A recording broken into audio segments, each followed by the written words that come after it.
Hey, I'd like to welcome you to another episode of Mission Matters. My name is Adam Torres, and if you'd like to apply to be a guest in the show, just head on over to missionmatters.com and click on Be Our Guest to apply. All right, so today's a special episode. We are welcoming back Le'Keisha Mazur on the line, who she is first off, she's now an official author with Mission Matters. So she wrote about an abundance mindset. We're going to get into her writing today. Le'Keisha is also a podcast host. The name of her show is Overlooked Business Basics on the Mission Matters Podcast Network. And then, of course, let's just say, Le'Keisha, your day job as business development advisor and co-founder of Legal Help for Biz. That's the number 4biz, biz.com. Le'Keisha, welcome back to the show. Always a pleasure. Thank you for having me back, Adam. I didn't blow it the first time, so it's great to come back as a second time.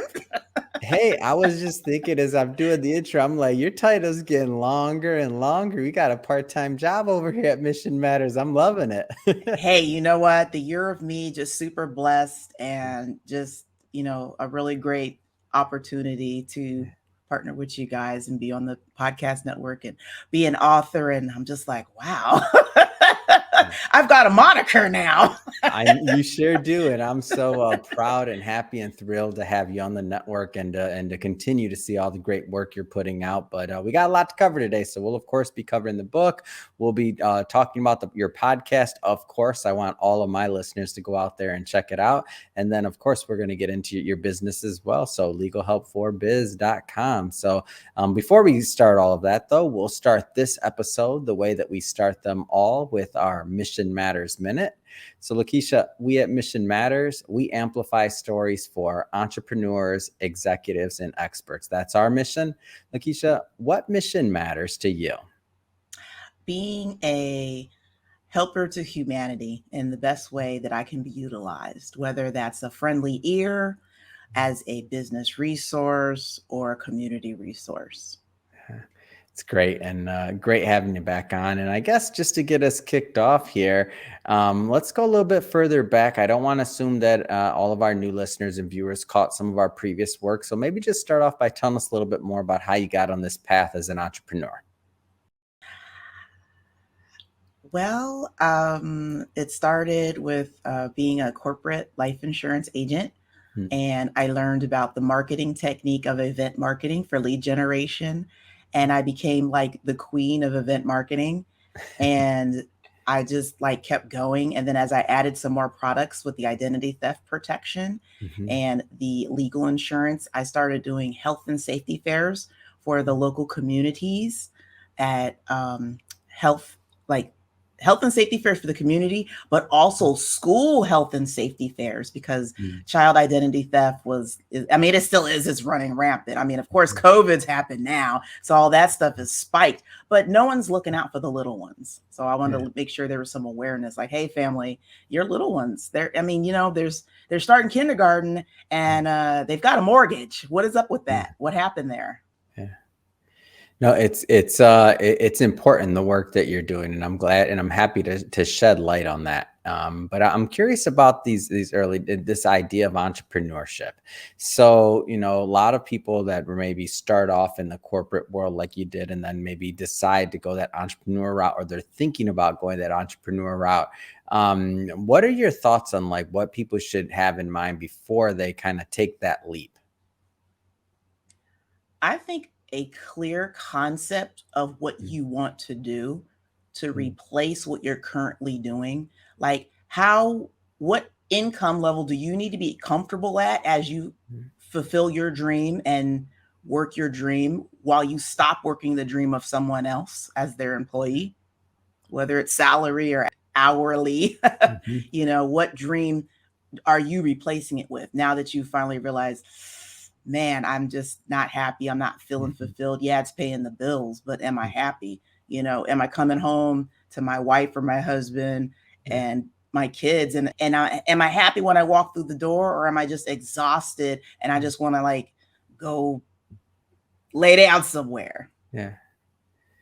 And I don't think that's something we talk about enough, that idea of sacrifice and what it takes to really be an entrepreneur and to really make that happen. That idea of not having that, let's just say, consistent check coming every, a couple weeks or whenever it comes. Like, talk a little bit more about the sacrifice and what it really takes, like in your experience. Like, what does it take to go out there and to really, plant to really hang your shingle and plant that flag? You got to learn your value. Mm, You got to learn your value as the breadwinner or the secondary breadwinner. mm, You got to know your value of what you are bringing to the marketplace mm, and who your marketplace is that's actually going to know your mm. value. Because if you are like okay, well, I'll go with the highest one that in my mind I can think of. Yeah. I'm a business development advisor. I'm not a business coach, Mm, but coaching is a booming business, mhm. whether you're self-taught, you've got some mentorship, and you're an affiliate of the program, but that's thousands of dollars Yeah. depending on how high ticket you are. So your client is not going to be the mechanic, and it's not going to be the owner of the mechanic shop. Do you see what I'm saying? It's going to Mhm. be like you're going to like match what you want to do to who's going to pay your price. You do have to know your value, but you also got to know, like, if the person say they own 4 mechanic shops, yes, Yeah. they can be your client, but you got to know who can afford you, Mm. because you have to keep the lights on too. Yeah. I mean, And I think starting that out when I was at the health and safety fairs and I was trying to transition into, yes, I'm teaching you how to use all these products, but actually Mhm. there's some other things I know as well. Mm. And I didn't mean to throw out a price. Don't throw out a price until you really know. Like, Mm. test that price. And one lady was like, "You do all that?" And I was like, "Well, yeah, because I'm eager and I'm ignorance on fire, mind you. I'm just trying to hang Mhm. that shingle out there." Yeah. And she's like, "Do you know what the other people are charging?" And I'm like, "No." Like, because once it's revealed, now it can't be concealed. So now I'm Yeah. like, "How much?" And then she's like, "Blah, blah, blah." And I was like, so I had to go back and reevaluate myself. And I was like, "Wait a minute, I do bring all that. Hold on. Oh, Yeah. yeah. Okay, now I need to find the people that are going to know my value and can afford my value." Mhm. Mhm. And I think one of the interesting things, and we'll talk more about this, of course, is on your podcast. You are really walking through and taking people through some of those early journeys, but also just the basics, right? Oh, The basics yes. of business and what can be expected, and really how to survive and thrive in it, right? Absolutely. Absolutely. Yeah. Let's switch it up a bit for a moment. I want to get into the book. So, an abundance mindset, the key to business success. What was the inspiration behind this? Not having a big enough marketing budget Mm, to grow and scale my business. That I had whined about it for years to yeah. myself and to God. I'm like, if I just had this marketing, I have all these ideas. I have these one Mhm. page marketing plans, you know, 4 different ways to market 4 different products, which is 20 marketing plans, to Yeah. find the best one. That way I'm not shotgunning my marketing. I'm Mhm. straight arrowing what I need it to do. And then I just happen to have a tragic but wonderful windfall to where I actually got the marketing budget and I Mm, deployed as much funds into everything that I had. But mm, the plan was already done. See, when you mm, get the money, it's after you get the plan. You can't just, mm, okay, I want some money. Okay. And then what the money is, you don't know what to do with it. That's like a mhm. budget. It's still a budget, it's still business budget. You got to tell that Yeah. money where it goes. Otherwise, you're going to buy stuff or people, or worse yet, people, even though you have it lined up to what you were going to buy and invest in, Mm, there's those emails, those shiny object emails, those phone mhm. calls, those text messages. And the next minute, you spent your marketing budget on all these other avenues versus what you had lined out.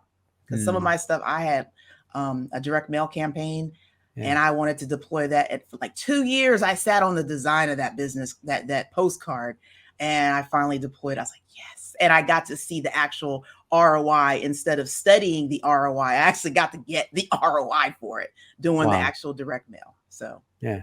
So I want to pick apart the chapter a bit and what you contributed to the book. So the 5 things you need to build an abundance mindset overall. So priority management, knowledge, affirmation, self-awareness, and long-term plan. So I want to maybe pick 1 or 2 of these to kind of elaborate on a little bit further. So let's start with priority management. So tell us a little bit more about that. priority management. Yes, it's the priority.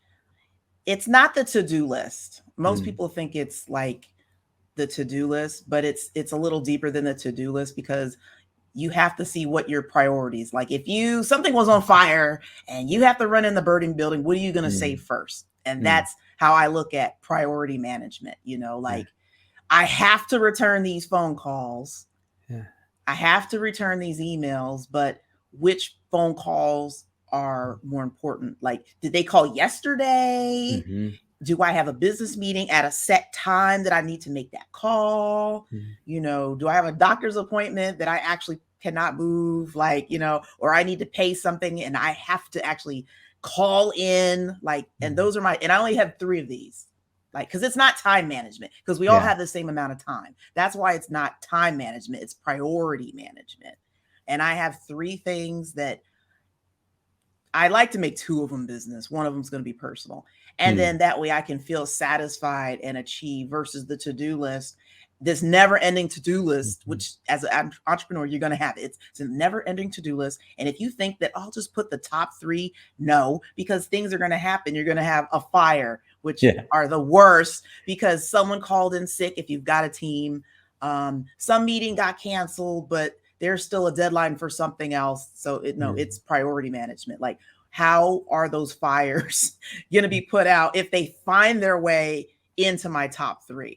And usually it's like, okay, this is a fire. Let me put this out. If I can't delegate it to somebody, don't put it all on you. Now, I happen to know that you are quite a planner. You're a planner. I think from a lot of people that are watching this now, and they think about how you plan your marketing in advance, a lot of other things. I know you plan your podcast in advance, a lot of things. You put a lot of work in the planning side of things. For those that are kind of struggle with this priority management, I don't know if you started that way and you were always that way in terms of being able to prioritize correctly or adequately. But what kind of things would you tell them as they kind of get on their journey of management? Like, what would you tell them to help them out? Well, I actually did start out with time management. I did. I did start with time management. I time blocked. I do time block. So that's about as much time management as I do. I time block. Like I get that, Tuesday through Friday calendar, because I don't do Mondays. But, and then just like color, like with crayons, pencil, whatever you need to do. And then keep in mind, put your family in there, put your workout in there, put your prayer time, your meditation. You got to put that in there.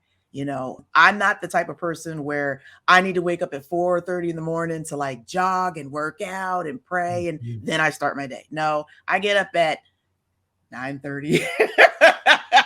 So, I like sleep.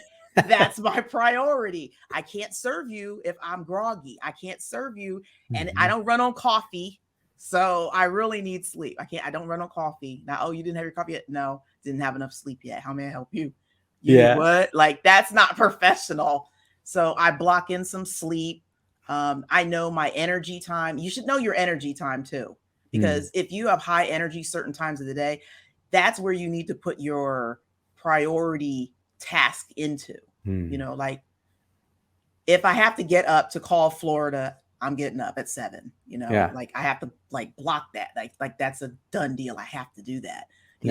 If it's central, okay, I have to block that in, and it's because they're priorities, because you've got East and then you've got Central Standard Time, and then everything in the West Coast is, I'll get to it later, because we're kind of like that over here. I'm sorry. I've done business and so many people on the West Coast, and I'll get to it later. So I'm like, cool. Like that's another thing. Time zone priority. East Coast is my priority. And then moving all the way to where I live.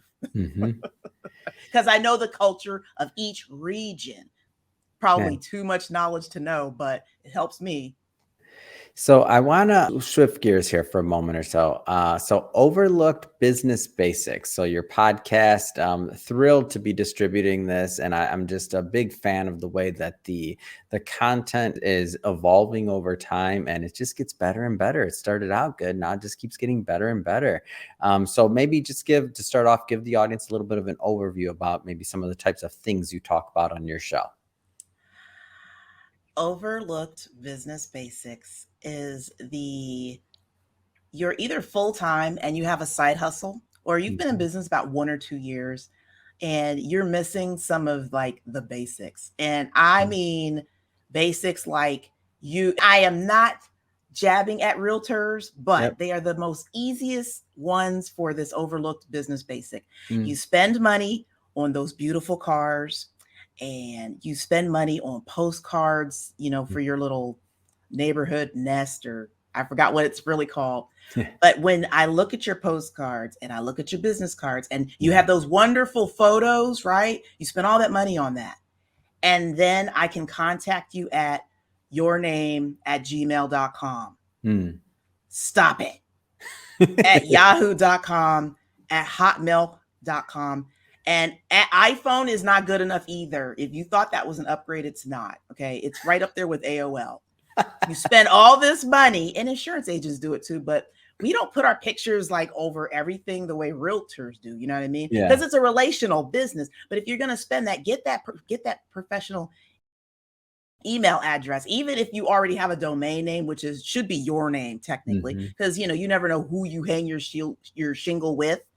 Yeah. And then you get a free email address with that. Did you not know that? I'm just saying, because some softwares, because there's a lot of realtor stuff, software, all that kind of stuff, Mhm. you want you to have a professional email address. Yeah. It's great. So that's my pet peeve. And Mhm. realtors are the easiest people to like go after. I mean, insurance agents too. So Mm. I'm in that genre, but I have a professional email address. Mm. So when we met, I mean, this was prior to the book, of course, prior to launching the podcast, and so now I'm curious and interested to hear. So now that you're on the other side, both as an author, and now we'll talk about the podcast a little bit more, but as a podcast host, what's been one of your favorite things about creating content and about getting it out there for people? Okay, so I'm a podcast hostess, and I know host is like, but I like the ESSS after that. Like, Mm. because for me, I'm like the hostess. So, like, I'm like the party hostess I for like your it. I like business it. I'm ears. in. I'm in. And I love it because here's the thing. In my mind's eye, one of my marketing ideas was like, oh my God, a YouTube channel, which I do have. But Yeah. the problem was content posting. See, I've never Mm. had a content problem. I always got something to talk about. If I get out my house, or I'm watching a webinar, or I'm like watching television, Yeah. I'm going to have some content. It's the accountability. This Mm. is why I love Mission Matters. It's the accountability of you need to turn that in. You Mm. need to turn that in. Mhm. So now I have that wonderful accountability with you guys, and it gets out there, and I'm like, yay. Yeah. And honestly, when I'm doing it, it's a learned experience for me. It's like Mm. what I talked about, I kind of, well, usually I live it, true, because you can't talk about what Of you don't know, course. what you ain't lived through, right? Because that would make you fake and you wouldn't be Yeah. authentic. For sure. For sure. But then even after I've done the show, I feel like this peace, like this, Mm. oh, and I'm like, oh my God, this is so amazing. So yeah. No, I think it's great, and as I see continue to build the catalog and build the episodes, it's just great to see that catalog evolve. What's been one of your favorite episodes you've done? Like just one of the favorite topics you've spoken on or episodes that you've done to date? I would say um business basics inventory, and I don't know what episode that is, Mhm, mhm. because what business basics inventory it started like I had this sheet I found in my book, and it had like website, business cards, it had like this checklist of all this stuff.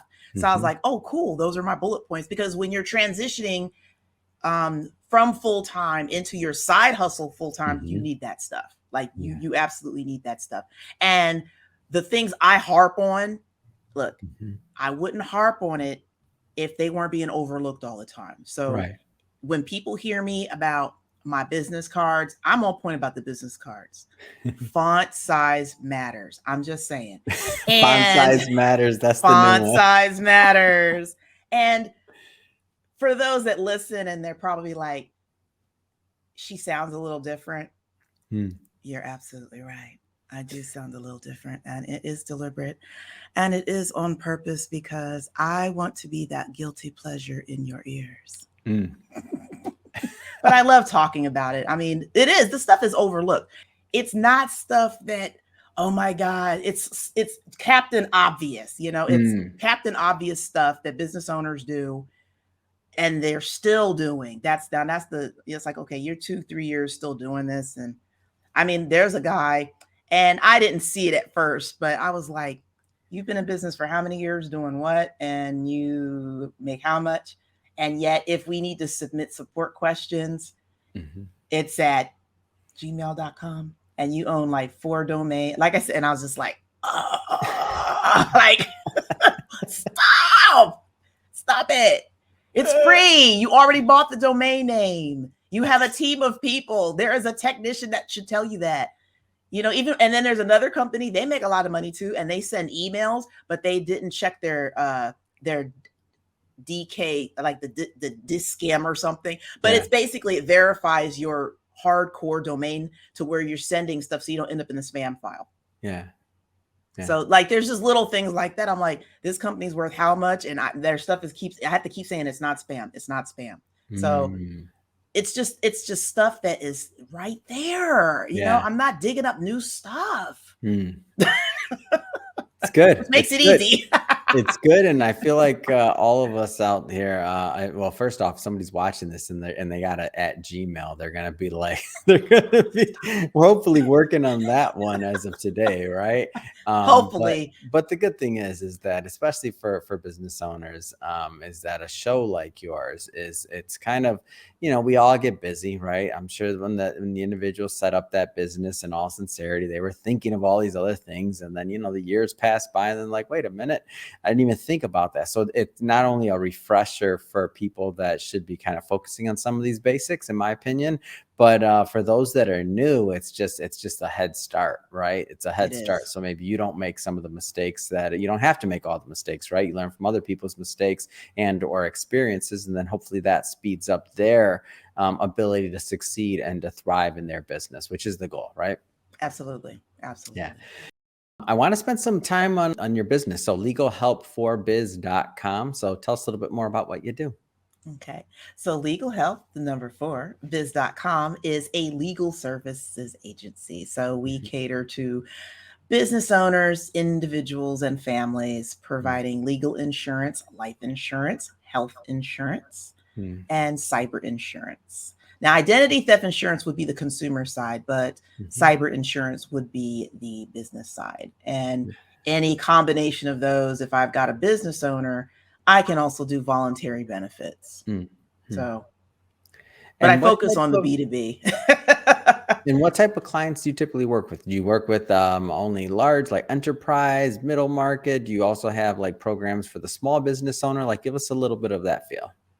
I'm small business owner, mom and pop. Yeah. They've been in business. They've got some notoriety. Nothing too big. I don't want to stretch myself thin. And even though and I thought about it when I originally started, because I was like, what if they want me to fly somewhere? What if they want me to? And I was like, I don't want to do that. This was before COVID and Zoom. Yeah. So, I mean, now I guess I could, but I'm like, I don't want to scale like that. I just want my nice little core 4 books that I can put that personal touch on and love on them. Yeah. It's awesome. Well, Le'Keisha, it has been great having you back on the show. Thrilled to promote this book with you. And of course, your podcast. I just have to ask, we're going into 2023 as we record this, or maybe the next round, people will be listening to it early 2023. So I just have to say, what's next? What's next for you? What's next for your business? You know what? I actually launched, this year, I launched LH for Biz Enterprises, my LLC, for business development advisory services. And I'm actually going to grow that a little bit in the real estate field because I have such nice notoriety from being a podcast hostess now and an author. So it has strengthened my branding and powered my 10 licensed states. So now I'm like, okay, let's get a little real estate going on. That way I can make more cash flow, but still work with ones that can't necessarily afford my services. So it gives me a chance to do a little bit of philanthropy and keep my lights on. Yeah. Because that's what I want. Awesome. I want like philanthropy, but I still want to keep my lights on. So if somebody's watching this and they want to learn more and they want to also connect with you, what's the best way for them to do that? I have is it called Instagram? You can catch me on the IG at LEMAZUR, B like birthday, D like doggy, A like apple. So it's Lee Mazur, BDA. Oh, and put that little @ symbol thing, and then you can catch me on the gram, the IG. So yeah. Oh, Le'Keisha, always great having you back on the show. So much fun. It's just so much fun. One of my favorite individuals to interview. So this has been a lot of fun for me. And just to let everybody know, we'll put all that information in the show notes so that you can just click on the link and go check out Le'Keisha's Instagram page, and obviously, of course, the website as well.